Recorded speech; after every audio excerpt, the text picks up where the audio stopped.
மாண்புமிகு உறுப்பினர் திருமதி பிரேமலதா விஜயகாந்த் அவர்கள்.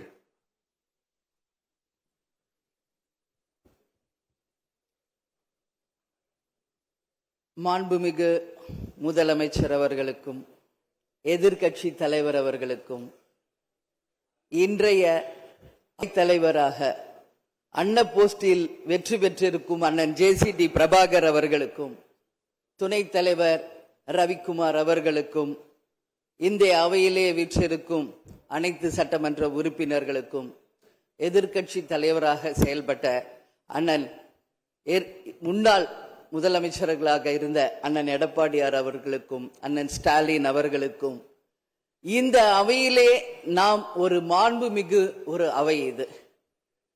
இந்த தமிழ்நாட்டின் வரலாறை இந்த மாண்புமிகு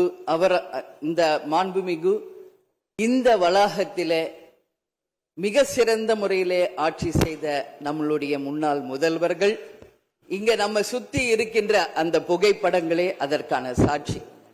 அந்த மாண்பும் மரம் இமியளவும் மாறாமல் அண்ணன் JCD பிரபாகர் அவர்கள் அவைத் தலைவராக நடுநிலையோடு ஒரு தராசு போல இந்த அவைக்கு அத்தனை பேருக்கும் சரிசமமான வாய்ப்பை கொடுத்து அத்தனை பேரையுமே ஆக இருந்தாலும் இந்த அவைக்கு அன்னையாக இருந்து அனைவருக்கும் சமமான வாய்ப்பை தர வேண்டும் என்று இந்த புனிதமான அவையிலே அவரை நான் அன்போடு கேட்டுக்கொள்கிறேன். அது மட்டுமில்லை, இன்றைய முதல்வர் அன்பு தம்பி விஜய் அவர்களுக்கு திரையுலகில் அண்ணனாக இருந்த கேப்டன் அவர்கள் இதே அவையிலே எதிர்கட்சி தலைவராக செயல்பட்ட பொழுது இங்கே நடக்கின்ற அத்தனை விஷயங்களும் தமிழகம் முழுவதும் தெரிய வேண்டும் என்ற கோரிக்கையை அன்றிலிருந்தே சொன்னார். அதனால அந்த விஷயத்திலும் நடுநிலையோடு இருந்து ஆளுங்கட்சி சைடு மட்டும் கேமரா போக்கஸ் பண்ணாம சட்டமன்றத்தில் நடக்கும் அத்தனை நிகழ்வுகளையும் நேரலையில் தமிழக மக்கள் அனைவரும் தெரிந்து கொள்ள வகையில அந்த சரிசமமான ஒரு வாய்ப்பை ஏற்படுத்தி தர வேண்டும் என இந்த நேரத்திலே நான் கேட்டுக்கொள்கிறேன். அது மட்டும் கிடையாது, இந்த தமிழ்நாடும் தமிழகமும் என்றும் சிறப்பு மிக்கதாக இருக்க வேண்டும். எனவே என்னுடைய முதல் கோரிக்கை, இனிமேல் தமிழ்நாட்டில் நடக்கும் அத்தனை நிகழ்வுகளிலும் நமது தமிழ் தாய் வாழ்த்துக்கு முதல் இடத்தை கொடுத்து பிறகு மற்ற மொழிகளுக்கு முக்கியத்துவம் தர வேண்டும் என்பதை இந்த நேரத்தில் நான் ஒரு கோரிக்கையாக இந்த அவையில் வைக்க கடமைப்பட்டிருக்கிறேன்.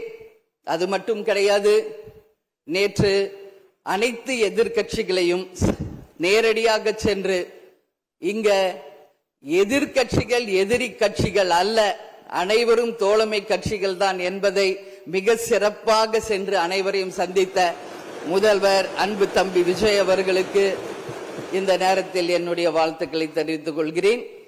அது மட்டுமில்ல, இந்த அவை தமிழ்நாட்டுக்கும் தமிழக மக்களுக்கும் நீதியையும் நேர்மையும் நிலைநாட்ட வேண்டும் என்பதையும் இந்த நேரத்தில் தெரிவித்துக் கொண்டு, நாளை நடக்க இருக்கும் பெரும்பான்மையில் வெற்றி பெற்று அன்பு தம்பி விஜய் அவர்கள் மிக சிறப்பாக நம் நாட்டிற்கு பணியாற்ற வேண்டும் என்பதை இந்த நேரத்திலே நான் தெரிவித்துக் கொள்கிறேன்.